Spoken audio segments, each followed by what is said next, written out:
Estou emocionado, por assim dizer. E a razão pela qual eu estou emocionado é porque a partir deste domingo, como eu disse pela manhã na escola dominical, nós vamos começar a entrar no Santo dos Santos do Evangelho. É como se nós, a partir desta noite, passássemos pelo véu, para que através de Marcos capítulo 14, Marcos capítulo 15, nós víssemos o sangue de Cristo aspergido sob a tampa do propiciatório. Hoje nós vamos começar aquela sessão relacionada à morte de Cristo Jesus, que morreu na cruz para sacrifício pelos nossos pecados. Isso será no capítulo 14, isso será também no capítulo de número 15. No capítulo de número 16, irmãos, nós iremos trabalhar a ressurreição do Senhor Jesus Cristo. Portanto, essa é uma noite muito especial. Nós chegamos então, depois desses quase 2 anos expondo essa porção da palavra de Deus no Evangelho de Marcos, nós chegamos naquele que é o ponto principal, não apenas do Evangelho de Marcos, mas de toda a Bíblia, a morte do nosso Salvador Jesus Cristo. Hoje, para a nossa edificação, nós vamos expor o texto de Marcos capítulo 14, do versículo 1 e versículo 2. Por favor, então, volte os olhos para Marcos capítulo 14, versículo 1 e versículo 2.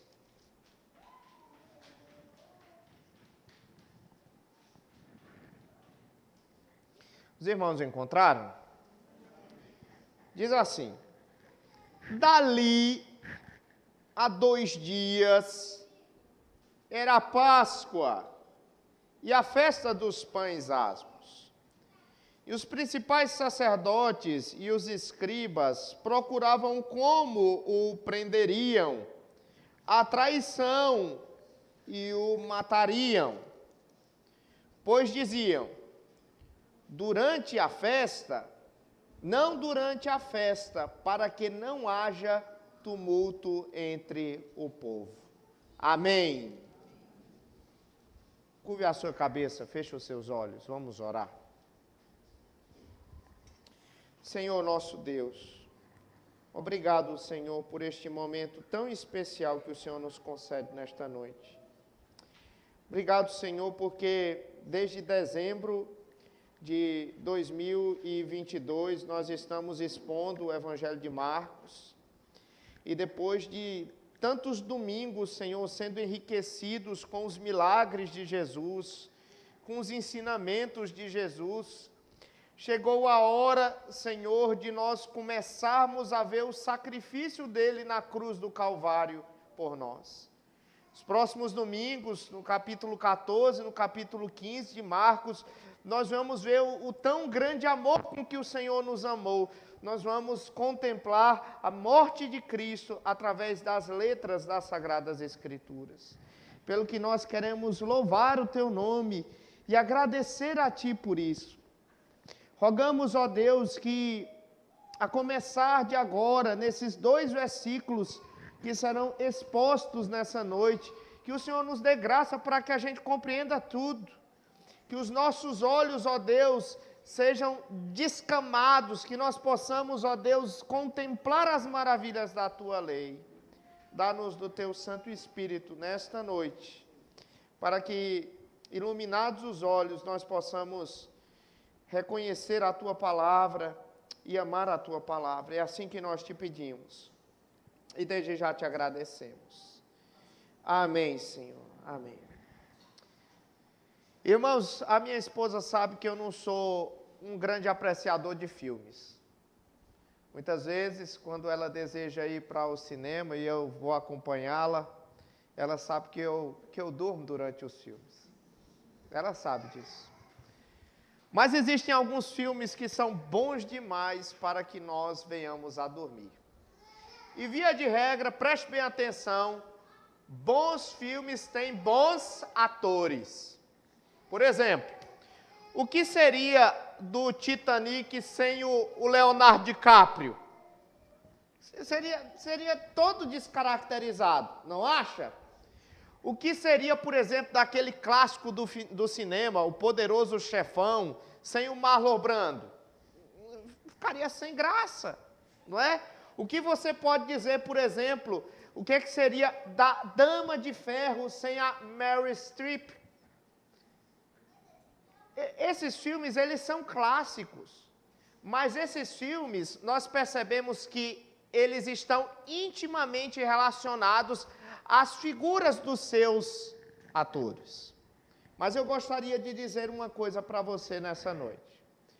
Embora eu concorde com você que para ter um bom filme é necessário ter bons atores no elenco, eu gostaria de afirmar nessa noite que mais importante que os atores é o diretor. O diretor, ele não aparece no filme, mas ele está ali, por trás da cortina, coordenando tudo aquilo que os atores, eles fazem no drama. Os atores, eles não têm vontade própria. O diretor do filme diz para o ator fazer uma coisa, dizer uma coisa, agir de determinada maneira, e o ator tem que fazer aquilo, tem que dizer aquilo, ele não tem alternativa. Por quê? Porque, irmãos, o diretor, ele é soberano dentro daquilo que é o drama daquele filme, daquela encenação. E eu poderia dizer, irmãos, que nós poderíamos pegar essa analogia e aplicarmos a esse texto que nós acabamos de ler. O que nós vamos ver nesta noite, irmãos, é que os personagens envolvidos em Marcos no capítulo 14, especialmente aqueles que estão envolvidos no versículo 1 e 2, eles, na verdade, eles estão sendo dirigidos por Deus. Deus, em sua soberania, está agindo por intermédio dele, de forma que todos esses personagens aí, eles fazem parte do drama da redenção, sendo Cristo Jesus o personagem principal. E todos eles, de alguma maneira, estão agindo e trabalhando para que o ápice da encenação possa ser realizado. Qual é o ápice dessa história? Qual é? É a morte de Cristo Jesus. Mas Deus está agindo, esse é o meu ponto. Os personagens estão ali, mas Deus, embora ele não fale em nenhum momento desse texto, embora ele não tenha uma aparição visível, ele está agindo, ele é soberano sobre tudo e sobre todos. Ele está por detrás aqui das cortinas. É como no caso lá do livro de Esther. Eu não sei quantos de vocês já leram o livro de Esther, mas no livro de Esther, por exemplo, o nome de Deus em nenhum momento ele é escrito. Você lê o livro de Esther, de um capítulo até o final, você percebe que o nome de Deus em nenhum momento é citado. Todavia, a ênfase do livro é justamente essa, a mão soberana de Deus, só que oculta. Porque Deus é soberano, irmãos, e Deus ele age sobre todas as coisas, mas muitas vezes a mão de Deus não age de forma visível. Nós não muitas vezes vemos o agir sobrenatural de Deus, mas muitas vezes nós vemos o agir de Deus através das causas naturais. E é nisso que nós, portanto, veremos nessa noite. Eu gostaria, portanto, de convidar você nesta noite, para que você possa analisar comigo o papel dos personagens que estão envoltos nesse episódio aqui de Marcos, capítulo 14, do versículo 1 e 2. Sabendo que esses personagens, todos eles, estão debaixo da soberania de Deus. E o Senhor Deus está conduzindo esses personagens para o clímax de toda a história, que é a crucificação do nosso Senhor Jesus Cristo. Então, volte os olhos, por favor, para o versículo de número 1. No versículo de número 1, nós vemos o cenário em que esse episódio ele ocorre. Veja só o início do versículo 1. Você encontrou? Leia comigo, por favor. Dali a 2 dias era a Páscoa e a festa dos pães asmos. Muito bem. Primeira coisa que o texto nos coloca aqui é situar, no que diz respeito à data, os eventos aqui narrados. Diz aqui a palavra de Deus que o episódio aqui de Marcos capítulo 14 ocorreu 2 dias antes da Páscoa e qual era o nome da outra festa? A festa dos pães asmos. Muito bem. Preste bem atenção aqui. A festa da Páscoa e a festa dos pães asmos eram 2 festas do calendário judaico. Então, os judeus, eles tinham festas religiosas. Por exemplo, a Páscoa. A Páscoa, ela ocorria no 14º dia do primeiro mês do calendário judaico. Era um mês chamado de Nissan. Aqui no nosso calendário, esse calendário, esse mês ele cai mais ou menos no mês de abril. Então, enquanto aqui, certo, no nosso país, a gente está no 4º mês do ano, geralmente os judeus, eles estão aonde? No 1º mês do ano. Pois bem, no 14º dia do 1º mês de cada ano, os judeus, eles comemoram o quê, irmãos?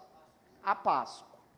E o que era a Páscoa, irmãos? A Páscoa era uma festa comemorativa em que os judeus, eles louvavam a Deus pela sua infinita misericórdia, pela libertação da morte lá no Egito. Os irmãos se lembram que Deus havia dito para Moisés que o anjo da morte iria cruzar o Egito e ia matar os primogênitos de toda a casa.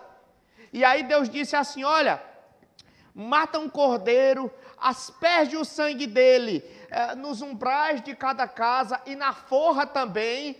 E aí quando o anjo do Senhor vir aquele sangue aspergido na casa, aí ele vai passar por cima. É isso que significa Páscoa. A palavra Páscoa é uma palavra hebraica que significa passar por cima. Então, o povo, ele comemorava todos os anos isso. No 14º dia do 1º mês de cada ano. Eles matavam um cordeiro, eles tomavam vinho, comiam pães asmos, isso tudo com uma prefiguração de quê, irmãos? Da Santa Ceia do Senhor. Ok? Essa era a festa, portanto, da Páscoa. Existe uma outra festa muito relacionada à Páscoa, tanto no que diz respeito ao seu tema, quanto à própria cronologia, que é chamada de Festa dos Pães Asmos. Essa Festa dos Pães Asmos ocorria durante 7 dias. Do 15º dia até o 21º dia, é isso? 15, 16, 17, 18, 19, 20, 21, exatamente. Certo? Do 15º dia até o 17º dia, o povo de Israel, ele celebrava a libertação do Egito. E eles faziam isso comendo pães sem fermento, porque eles tinham que sair correndo lá do Egito. Eles não podiam deixar nem o pão inchar, né? Aí eles pegavam aqueles pães, o pão seco, é como uma bolacha creme crack. E aí eles comiam aquilo ali durante aquela semana e tudo mais. Pronto.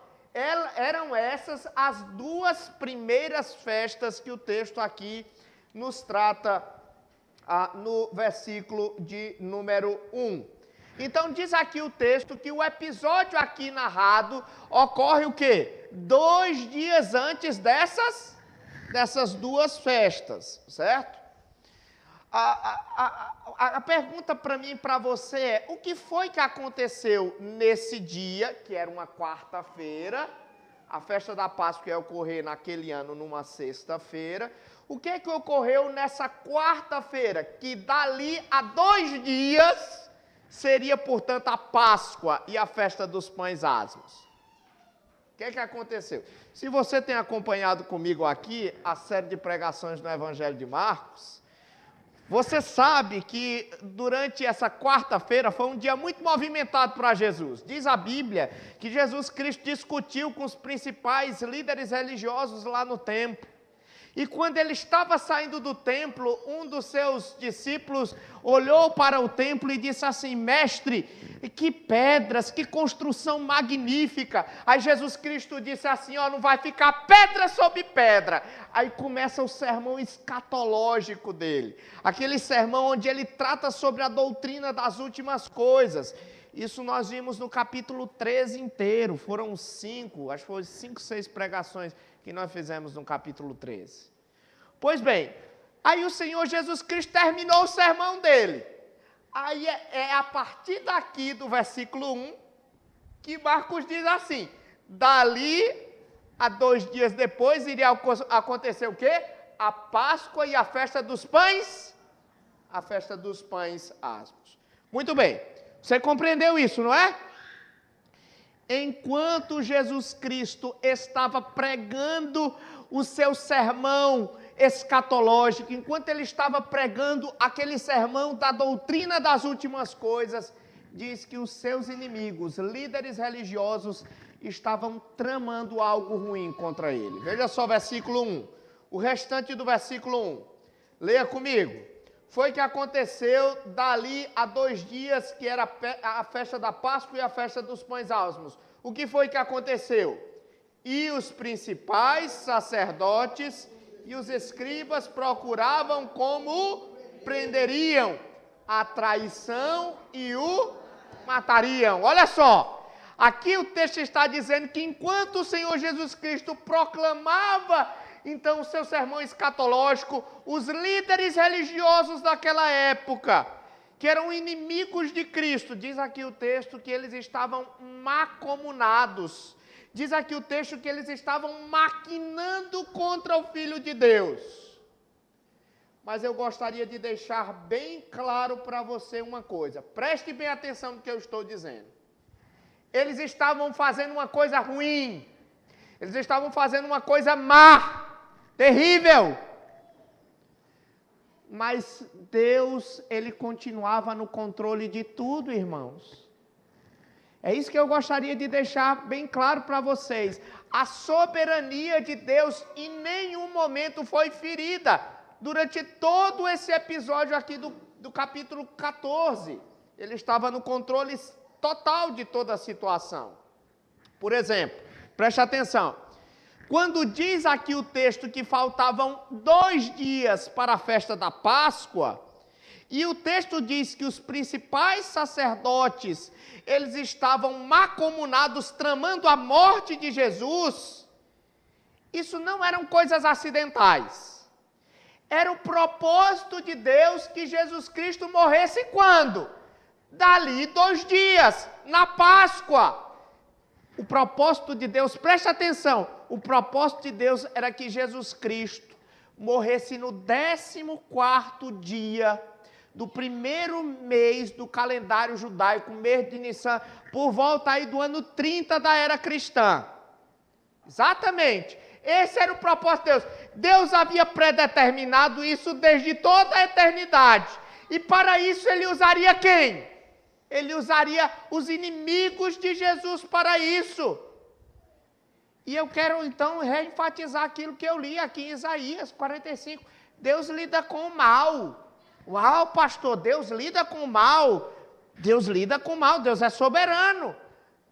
Mas só que Deus lida com o mal sempre de forma soberana e de forma santa.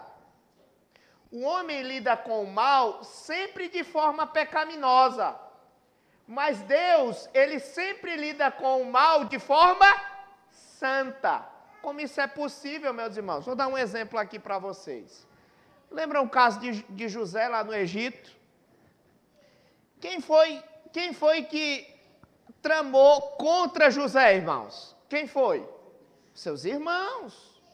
Seus irmãos tramaram contra ele.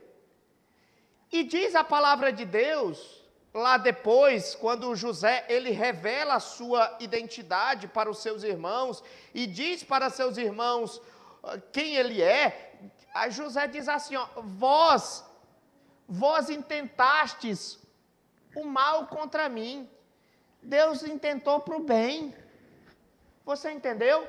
Deus permitiu que tudo aquilo que acontecesse com José fosse de alguma maneira algo que concorresse para a glória dele, para o bem, inclusive de José, porque todas as coisas cooperam para o bem daqueles que amam a Deus. Então Deus lida com o mal, Deus lida com o mal. Voltando a dizer aquilo que Isaías 45 que a gente leu, acabamos de ler.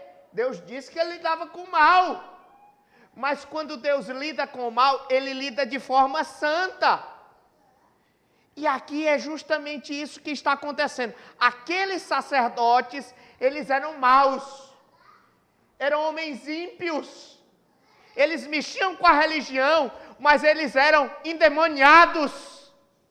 Entretanto, meus irmãos, Deus, ele estava usando o mal daqueles homens para um bom propósito. Qual era o propósito? Levar Cristo para morrer no 14º dia do primeiro mês do ano 30 da era cristã, para que Jesus Cristo morresse pelo nosso pecado, morresse às 15 horas da tarde, que era exatamente a hora onde o Cordeiro Pascal estava sendo imolado lá no templo.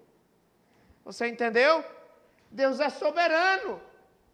As Escrituras, então, que eu quero tentar mostrar para você é que as Escrituras mostram que o sacrifício de Jesus na cruz do Calvário não foi um acidente. O sacrifício de Jesus Cristo na cruz do Calvário não foi um plano que não deu certo.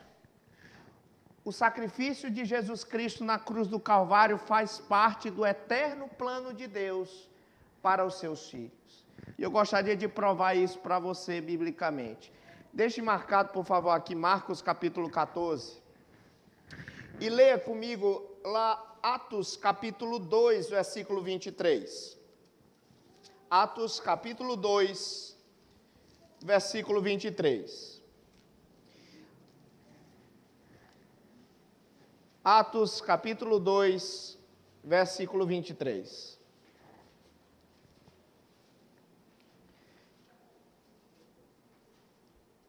Os irmãos encontraram?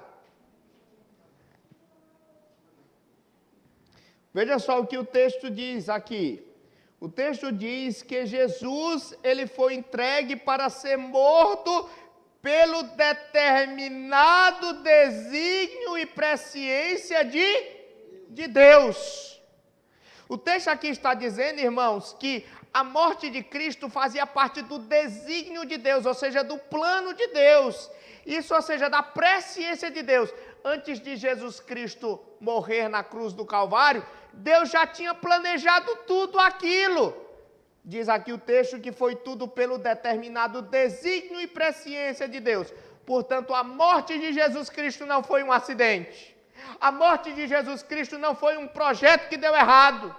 A morte de Jesus Cristo não foi uma ideia fracassada. A morte de Jesus Cristo era o plano de Deus, porque Deus, ele é soberano, irmãos. Deus, ele é soberano. Agora abra a sua Bíblia no livro do Apocalipse, no capítulo 13. Apocalipse, capítulo de número 13.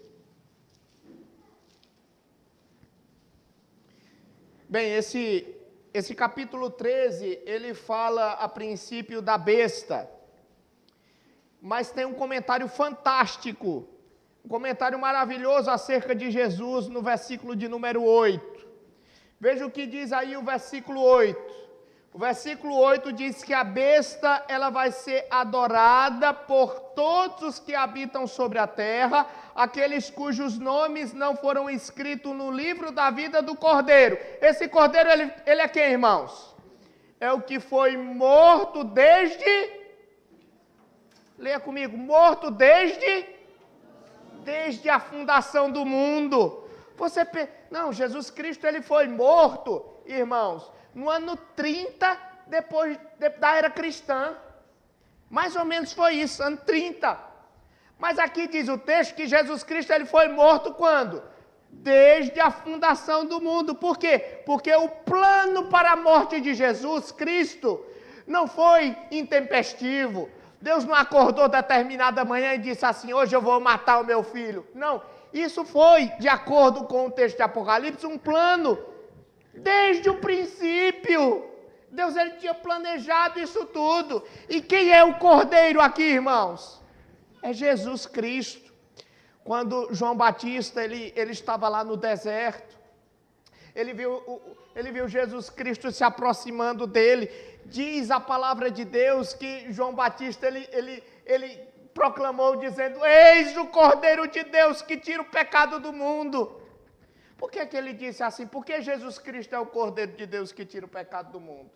Porque lá no Antigo Testamento, quando um cordeiro era morto em sacrifício pelo perdão dos pecados de alguém, Deus aceitava aquele sacrifício se exercido com fé. Então Jesus Cristo, ele é prefigurado nesses animais que eram mortos em lugar daquele pecador que merecia a morte. A ideia de substituição. O pecador, ele chegava no Antigo Testamento para o sacerdote e dizia assim: olha, eu sou pecador, eu sou falho, eu mereço a morte. Mas eu estou trazendo esse animal, ele é inocente, ele não tem pecado nenhum. Eu trouxe ele para morrer no meu lugar. E aí o sacerdote então fazia uma oração, uma na cabeça do animal e outra na cabeça daquele que oferecia o sacrifício. E a ideia, portanto, era uma ideia de transmissão, de substituição. E depois daquela oração, ele cortava a garganta, portanto, daquele animal.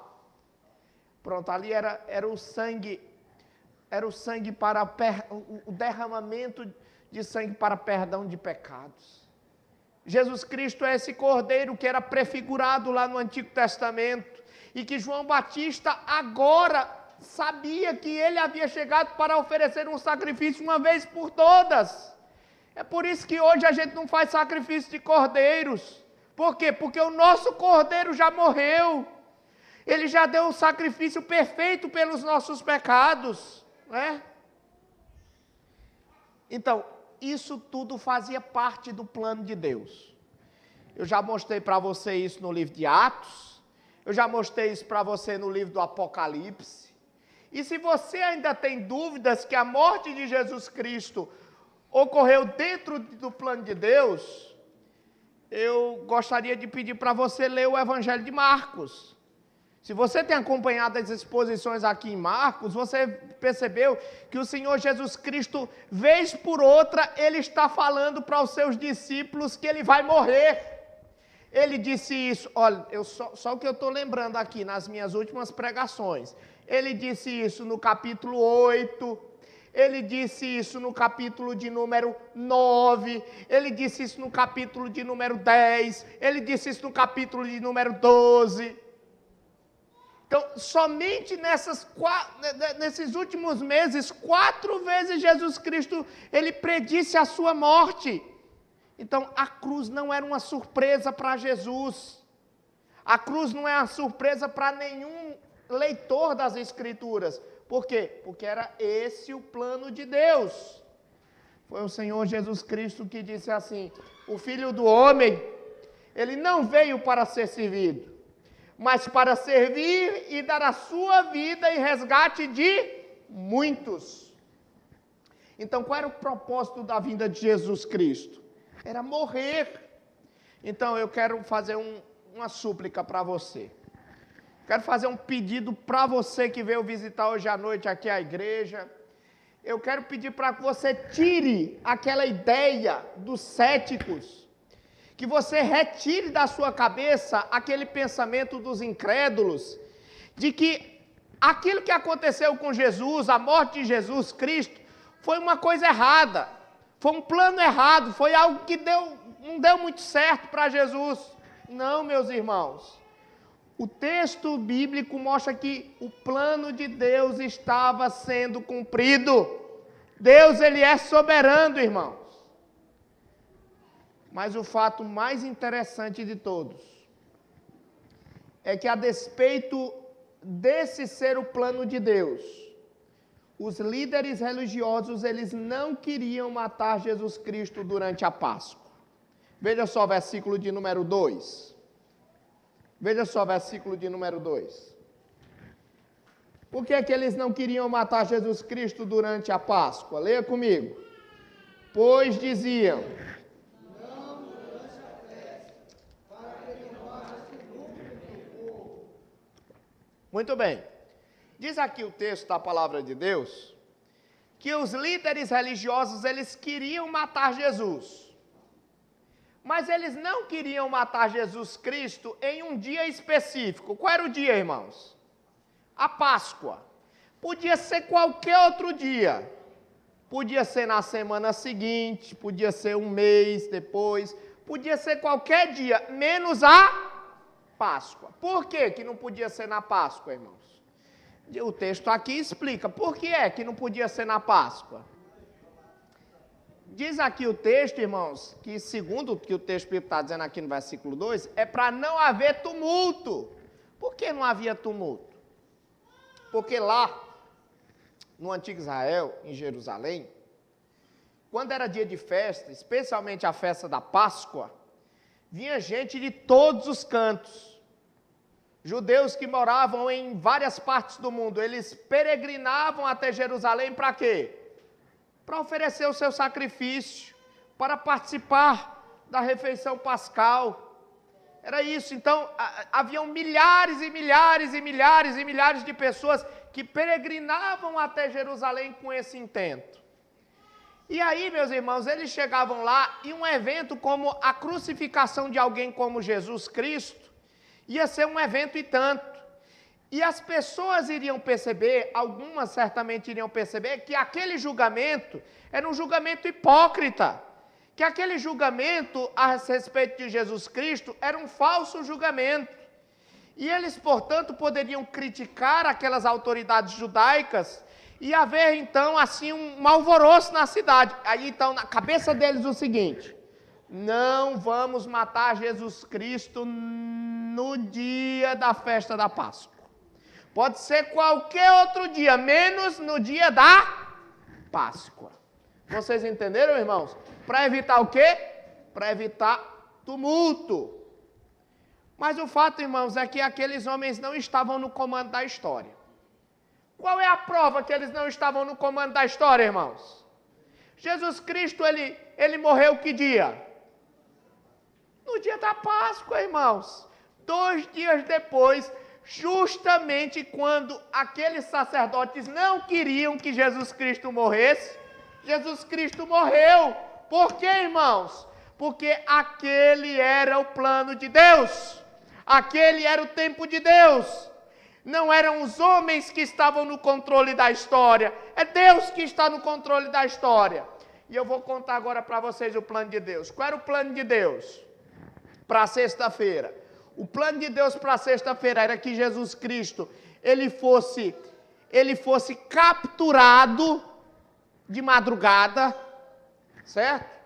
E aí de manhã bem cedinho, na sexta-feira bem de manhãzinho, ele ia ser julgado e condenado. Às 9 horas da manhã ele seria crucificado pelos nossos pecados. E o Evangelho de Marcos vai dizer que ele vai passar 6 horas crucificado. Então ele vai morrer às 15 horas. Às 15 horas, meus irmãos, que era justamente o horário em que o Cordeiro Pascal, ele estava sendo imolado lá no templo.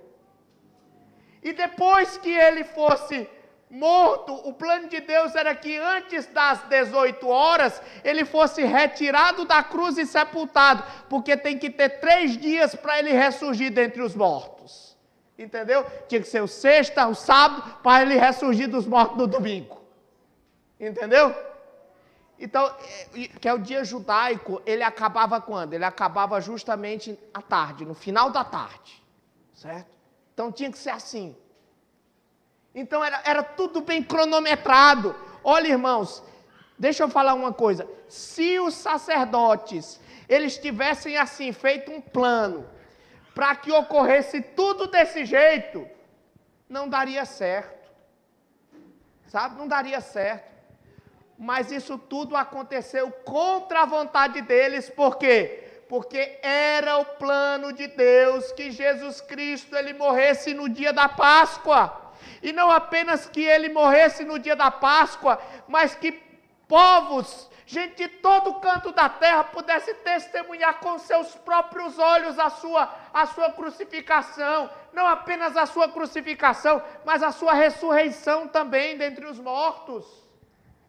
Era esse o plano de Deus. Tanto é que quando o Senhor Jesus Cristo está lá na cruz, ele grita assim dizendo, está consumado. O que é que significa estar consumado, irmãos?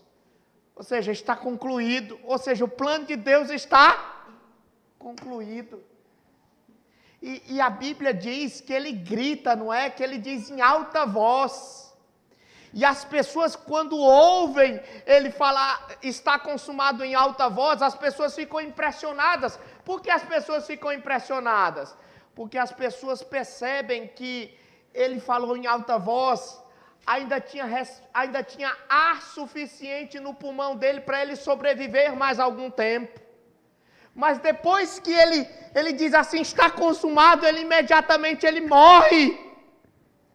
Provando que não era ninguém que estava tirando a vida dele, era ele mesmo que estava doando a sua vida. Foi ele mesmo que disse, por isso o meu Pai me ama, porque eu dou a minha vida para reassumir. Ninguém a tira de mim, pelo contrário, eu espontaneamente a dou.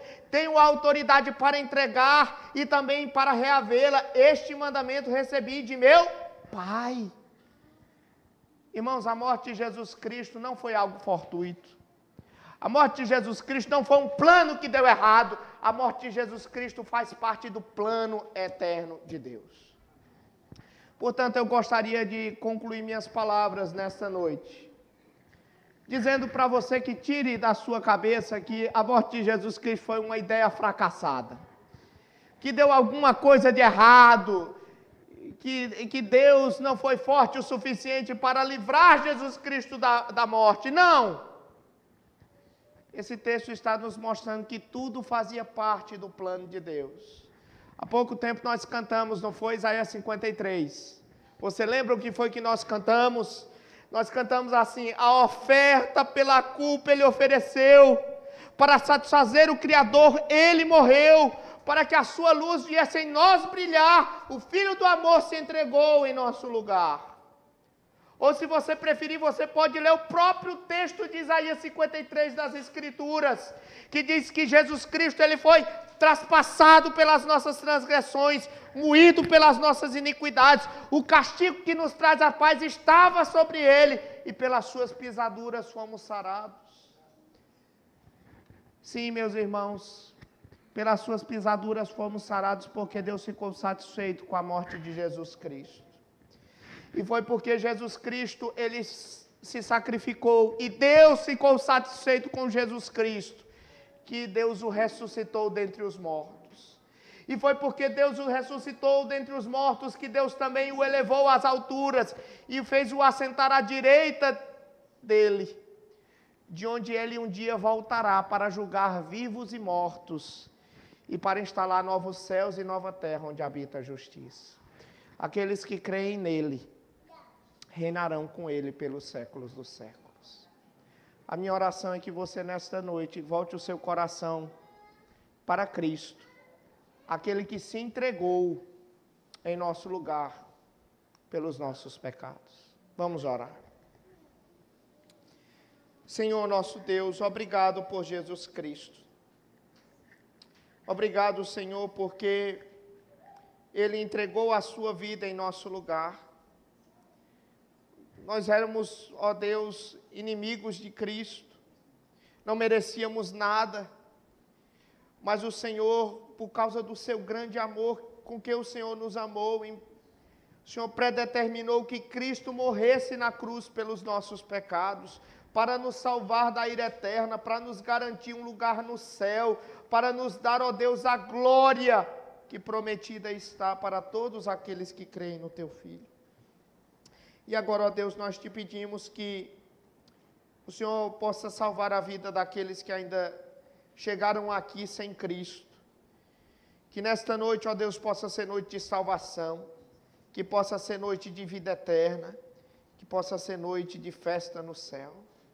E é assim que nós te oramos e desde já te agradecemos. Amém, Senhor. Amém. Meus irmãos, o texto que nós acabamos de ler, ele fala que os episódios narrados relacionados à morte do Senhor Jesus Cristo aconteceu durante o período de grande festa, onde havia gente de tantas partes do mundo. Era o propósito de Deus que o Evangelho chegasse a todas as nações. Eu quero convidar você a você ficar em pé comigo agora e nós podemos cantar de todas as tribos, povos e raças.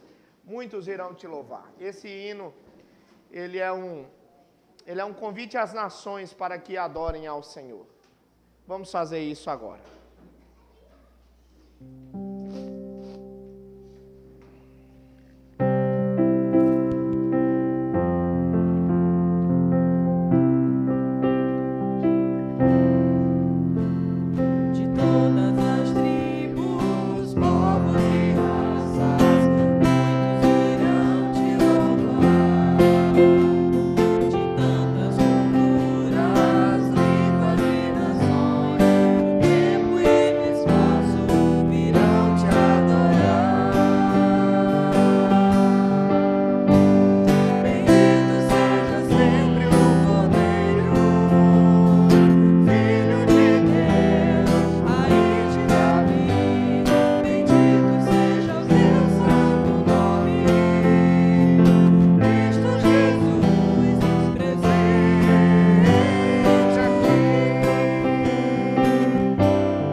Obrigado por este culto. Agora que a liturgia está se encerrando, ó Deus, nós queremos retornar para os nossos lares, mas não nos apartando da Tua presença, Senhor. Que o Senhor, ó Deus, possa nos dirigir, seguir os nossos passos, para que, ó Deus, nós possamos, ó Deus, viver na Tua companhia todos os nossos dias dessa semana. Para que, ó Deus, na próxima semana, ó Deus, nós retornemos para cá, com a Tua presença, ó Deus, a Sua presença abençoadora e condutora. Rogamos a Ti pelas nossas famílias, Rogamos a Ti, ó Deus, pelos nossos familiares que ainda não temem ao Senhor. Pedimos que o Senhor possa salvá-los para o louvor da Tua glória. E se estiver, ó Deus, dentro do Teu querer, dentro da Tua vontade soberana, que o Senhor nos use para a santificação e conversão deles. Rogamos a Ti, ó Deus, por aqueles que estão fracos na fé, que o Senhor, ó Deus, possa fortalecê-los para que não se desviem nunca dos Teus caminhos. E pedimos em nome de Jesus, que o Senhor, ó Deus, possa nos dar um restante de dia cheio da Tua graça, cheio da Tua bondade, cheio do Teu Espírito Santo. É assim que nós te pedimos e desejamos.